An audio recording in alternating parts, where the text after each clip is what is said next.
বাংলাদেশের নির্বাচনকে যে যথেষ্ট ঝামেলায় ফেলতে চায় ভারত, এটা মোটামুটি স্পষ্ট। আমি দীর্ঘদিন থেকে বলে আসছি, মুখে অবাধ নির্বাচনের কথা বললেও একটা আনস্টেবল বাংলাদেশ, একটা অগণতান্ত্রিক বাংলাদেশই ভারতের চাওয়া। সম্প্রতি ভারতের একেবারে অফিসিয়াল স্টেটমেন্ট সে বার্তা আবারও দিয়েছে, সেটা নিয়ে কথা বলতে চাই। ভারতের এই বার্তাটা আসলে একটা রিয়াকশন। বাংলাদেশ ভারতের রাষ্ট্রদূতকে, হাইকমিশনারকে ডেকেছিল এবং কিছু ব্যাপারে তার দৃষ্টি আকর্ষণ করেছিলেন। কী ব্যাপারে? ভারতে অবস্থান করে বাংলাদেশের সন্ত্রাসী কর্মকাণ্ডে উস্কানি দেয়া এবং আগামী জাতীয় সংসদ নির্বাচন বানচালের প্রচেষ্টা করছে। ফ্যাক্ট, ভারতে বসে উনি এই কাজগুলো করছেন। এছাড়াও বলা হচ্ছে, মানে বাংলাদেশ সরকার এক্স্যাক্টলি যেটা বলেছে, ভারতে অবস্থানরত শেখ হাসিনা তার সমর্থকদের সন্ত্রাসী কর্মকাণ্ডে জড়াতে আহ্বান জানিয়ে নিয়মিত উস্কানিমূলক বক্তব্য দিচ্ছেন, যা বাংলাদেশের আইনশৃঙ্খলা পরিস্থিতি ও গণতান্ত্রিক প্রক্রিয়ার জন্য গুরুতর হুমকি হিসাবে বিবেচিত হচ্ছে। এছাড়াও শেখ হাসিনা এবং আসাদুজ্জামান খান কামালকে ফেরত দেওয়ার কথা বলেছে। খুব স্বাভাবিক, আমাদের এখানে তারা দণ্ডপ্রাপ্ত আসামি।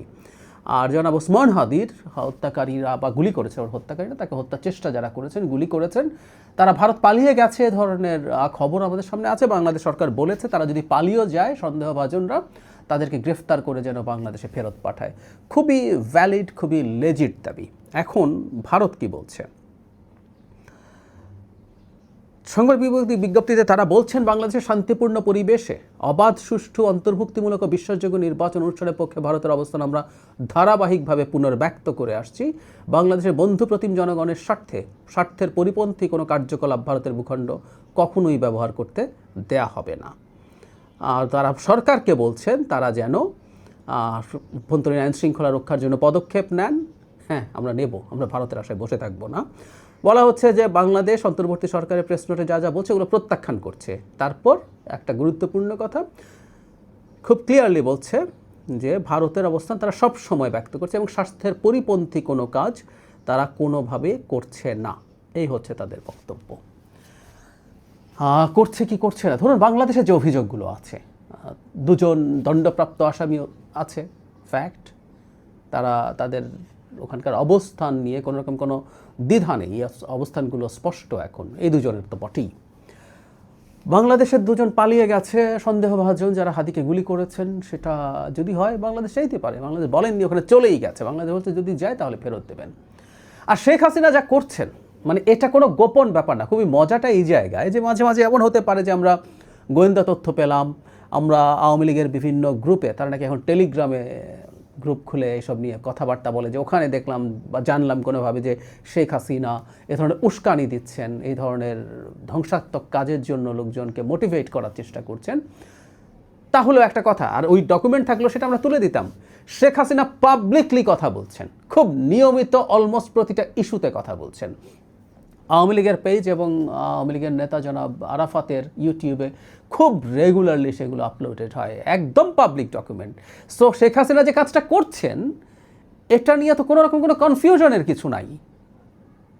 আমি কিছুদিন আগে একটা ভিডিও করেছিলাম যেখানে শেখ হাসিনার রায়ের পর ভারতের শ্রীরাধা দত্তর কথা, যিনি ভারতের একটা ইউনিভার্সিটি টিচার, এখন একসময় বিজেপি পরিচালিত পেছন থেকে একটা থিঙ্ক ট্যাঙ্ক বিবেকানন্দ ফাউন্ডেশনে তিনি সাউথ এশিয়ান ডেস্কের চেয়ার ছিলেন।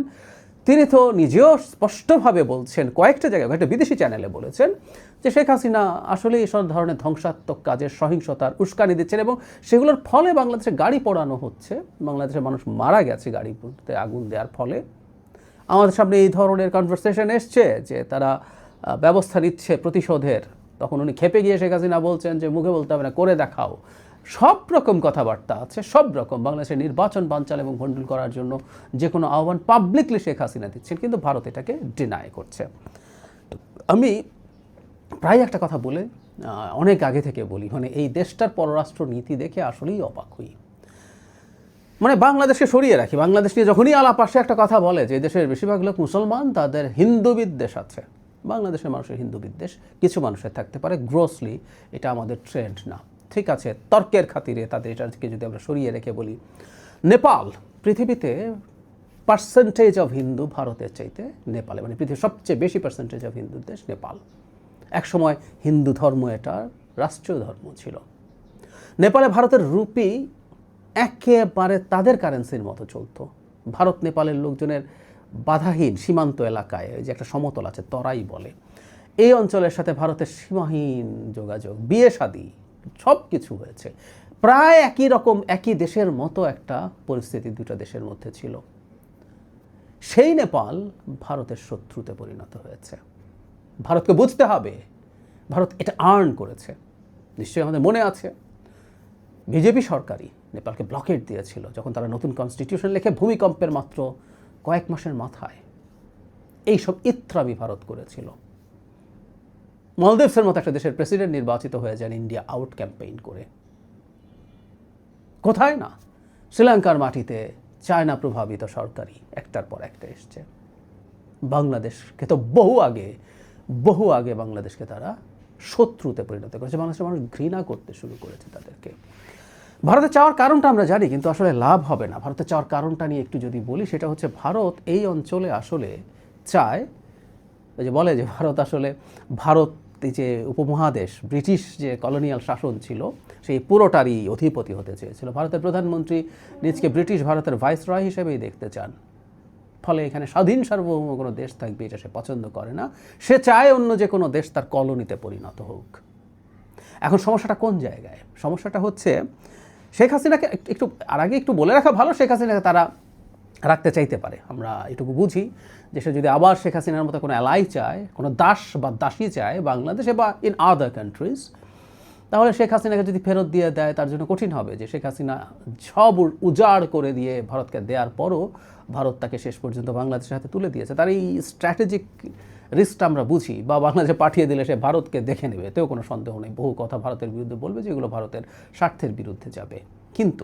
কিন্তু কথা বলতে দিতে হবে, চলতে দিতে হবে। মানে বাংলাদেশে একটা নির্বাচন ভারত মুখে বলে, এবং আমি এটাও মনে করি, এটা ফ্যাক্ট, ডক্টর ইউনূসের সাথে যেহেতু খুব খারাপ পরিস্থিতি হয়ে গেছে সরকারের, ভবিষ্যতে একটা নির্বাচিত সরকার যেটাই আসুক না কেন তারা নতুন করে আলোচনা শুরু করতে পারে। সো ইউনূসের সরকারের চাইতে ওটা তাদের প্রেফারেবল হতে পারে। কিন্তু বাংলাদেশ একেবারে অস্থির হয়ে বাংলাদেশে আবার এক ধরনের ডিকটেটরশিপ এখানে আরোপিত হোক, এটাই ভারতের মূল ইচ্ছে। কারণ কি? একটা স্লেভ যদি ভারত চায়, একটা শেখ হাসিনা যদি চায়, এটা গণতান্ত্রিক বাংলাদেশে সম্ভব না। কেন না? ধরলাম শেখ হাসিনার 50% হতে চায়, কোনো একজন নেতা পাওয়া গেল, নির্বাচনে জিতলেন, ওই 50% না 20% অফ শেখ হাসিনা, 20% শেখ হাসিনা হতে চায়। সেই দল চোখ বন্ধ করে আমরা বলে দিতে পারি এই ভারত তোষণের কারণে পরে নির্বাচনে নির্বাচিত হবে না। শুধু তাই না, এমনকি এর আগেই মানুষ রাস্তায় নেমে তাকে ক্ষমতা থেকে নামিয়ে ফেলতে পারে। সুতরাং গণতান্ত্রিক বাংলাদেশে ভারতের স্লেভ হবে এমন কাউকে পাওয়া যাবে না, ফুল স্টপ। এই দেশের রাজনীতি করতে হলে এই রাষ্ট্রের স্বার্থ দেখতে হবে, জনগণের স্বার্থ দেখতে হবে, এবং জনগণের যে মূল চাওয়া একটা স্বাধীন সার্বভৌম দেশের মর্যাদা সেটা রক্ষা করতে হবে। তাহলে উপায় কি? উপায় হচ্ছে শেখ হাসিনা, যিনি গণতান্ত্রিক হবেন না, যিনি অগণতান্ত্রিকভাবে বল প্রয়োগের মাধ্যমে ক্ষমতায় টিকে থাকবেন, যার জনগণের ম্যান্ডেট দরকার নাই, তিনি গায়ের জোরে ক্ষমতায় থাকবেন এবং ভারত যা যা বলে তাই করবেন। সে তার বিনিময়ে ভারত তাকে ক্ষমতায় থাকার জন্য সব রকম সুবিধা, সব রকম সাহায্য, সব রকম শক্তি সরবরাহ করবে। আমরা বুঝতে পারি তাহলে বিকশিত গণতন্ত্রের কোনো দেশ ভারত পছন্দ করবে না।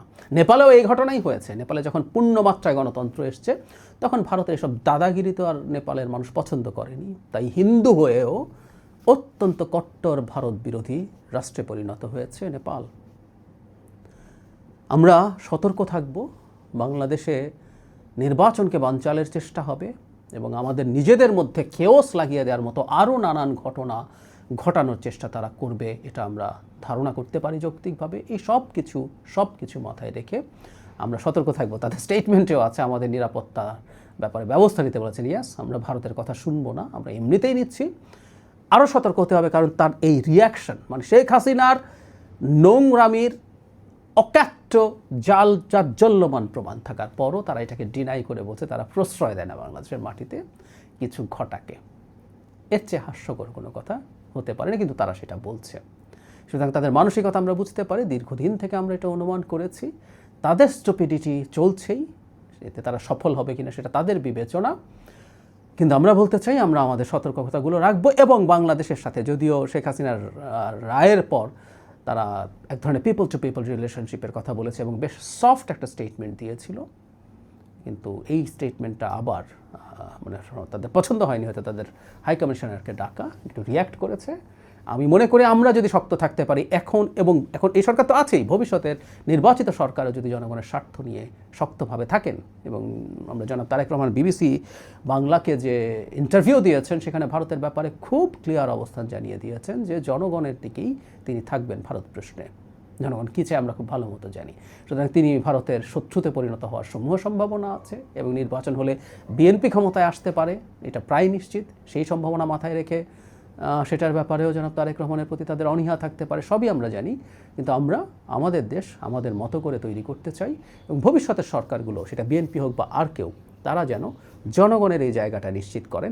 এটা যদি শক্ত থাকা যায়, ভারতকে একদিন তার জায়গা থেকে সরে আসতে হবে, কারণ বাংলাদেশ স্ট্র্যাটেজিক এবং বিজনেস পয়েন্ট অফ ভিউ থেকে ভারতের জন্য খুবই ইম্পর্টেন্ট। বিজনেস যদি সরিয়ে রাখি, strategic importance is very high.